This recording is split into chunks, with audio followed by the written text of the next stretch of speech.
Suami dan wanita lain bermain di dalam mobil. Tidak disangka, istrinya melihat semuanya dengan jelas di kamera pengawas. Pandangan dunia istrinya hancur dalam sekejap. Tanpa disadari, ternyata identitas sebenarnya dari istrinya adalah sepupu perempuan dari pria nakal. Setelah 10 tahun tak pulang, dia kembali ke rumah untuk pertama kalinya. Dia hanya bisa menonton kakaknya mati di depan matanya. Untuk menyelidiki penyebab kematian kakaknya, dia kemudian melakukan operasi plastik agar terlihat seperti kakaknya dan masuk ke dalam kehidupannya. Tidak disangka, begitu tiba di rumah, dia melihat suaminya dan wanita lain dalam keadaan terkejut dan berselingkuh. Dan juga mendengar alasan sebenarnya mereka membunuh kakaknya. Ternyata, mereka ingin menguasai harta kakaknya. Ketika seluruh desa berkumpul untuk membahas bagaimana pembagian uang ganti rugi, wanita itu tiba-tiba muncul di depan semua orang dengan pakaian sederhana. Yao Chuan, dia kembali. Dia memang kembali mencari kita. Jangan berpura-pura di sini. Apa yang terjadi padamu, Yao Chuan? Dia bukan Luqing. Luqing sudah meninggal. Mengapa kamu tidak mengenaliku? Wajah yang begitu cantik, tidak ada jejak luka sedikit pun. Ini tidak mungkin. Melihat wanita di depannya yang mirip sekali dengan istrinya, mencurigai bahwa dia adalah palsu. Mengapa kamu juga tidak mengenaliku? Jangan mendekat. Dia bukan Luqing. Luqing sudah mati. Agar pria jahat itu tidak curiga, wanita itu pura-pura sakit kepala dengan pakaian baratnya. Dia sendiri tidak ingat bagaimana dia jatuh dari tebing. Pria jahat melepaskan anjing besar di rumah. Melihat wanita di depannya yang mirip sekali dengan istrinya, mencurigai bahwa dia adalah palsu. Jadi ketika wanita itu pulang, pria jahat melepaskan anjing besar di rumah. Namun anjing besar malah tenang saat melihat wanita. Malah berbaring tenang di sebelahnya. Tidak ada niat untuk menyerang sama sekali. Pada saat itu, ibu mertua wanita itu masuk dari pintu. Dia terus-menerus mengumpat wanita itu. Dia seperti bintang sial. Adik laki-laki busuk itu juga mengutuknya dengan kata-kata kotor. Saat ini wanita itu melihat wajah-wajah buruk keluarga ini. Dia merasa tidak berharga untuk kakaknya di dalam hatinya. Maaf, mengecewakan kamu. Mungkin bahkan Tuhan pun tidak bisa melihatnya lagi. Orang terkutuk ini tidak mati, maka dia kembali. Siapa yang kamu tuduh bermuka dua? Menurutku kamu.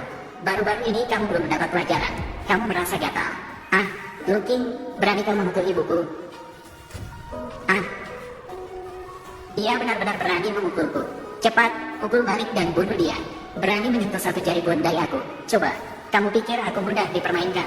Kamu bukan Luqing. Luqing sejati tidak akan melawan sama sekali. Kamu sebenarnya siapa? Aku sudah mati sekali. Aku tak takut apa-apa. Aku hidup karena nasib baikku. Hanya karena kalian membuli aku. Kamu, si kecil yang imut. Hari ini aku harus melakukan dengan baik. Memberimu pelajaran. Sudah cukup. King baru saja pulang. Biarkan dia pulang dan istirahat dulu. Kita akan bicarakan masalah itu nanti. Aku juga lelah. Tunggu sampai aku istirahat dulu. Mari kita pergi ke rumah kepala desa.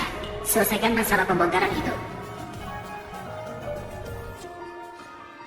Namun dia bangkit dari peti mati dan bertemu dengan orang baik yang membawanya ke rumah sakit. Dokter tidak hanya menyembuhkan tubuhnya yang terluka, tetapi juga memperbaiki wajahnya. Namun ketika wanita itu melihat cermin, dia terkejut menemukan wajahnya terlihat sangat asing di cermin. Dokter menjelaskan pada wanita itu, karena wajahnya terkena korosi asam sulfat dalam jumlah besar. Dokter telah berusaha sebaik mungkin untuk memulihkan kondisinya. Tidak mungkin untuk kembali seperti semula. Di sisi lain, mertuanya terkejut menemukan perubahan besar dalam kepribadian menantunya. Karena dia tahu menantunya alergi terhadap serbuk bunga lili, maka dia sengaja meletakkan beberapa bunga lili di atas meja. Namun terkejut saat melihat wanita tidak bereaksi sama sekali. Segera memberitahu anaknya bahwa dia hanyalah palsu. Ibunya dan anaknya bersekutu. Menanyai wanita, apa tujuanmu menyamar sebagai menantu mereka? Nenek itu langsung menggulung lengan untuk menghukum wanita itu. Namun tak disangka, sekejap kemudian wanita itu membalas dengan keras. Kemudian, wanita itu menolak pergi dengan alasan tidak enak badan. Berkolaborasi dengan pria jahat untuk menandatangani kontrak transfer. Dan meminta pria jahat itu mengusir nenek kembali ke rumahnya. Kamu, wanita cantik ini rumah anakku. Kenapa kamu mengusirku? Ibu. Aduh, aku sekarang merasa lebih tidak enak. Pusing dan berkunang-kunang. Ya Tuhan. Keluarga sering kami. Kejahatan apa yang telah dilakukan? Menikahi seorang menantu seperti kamu. Ibu, aku tidak menyentuhmu.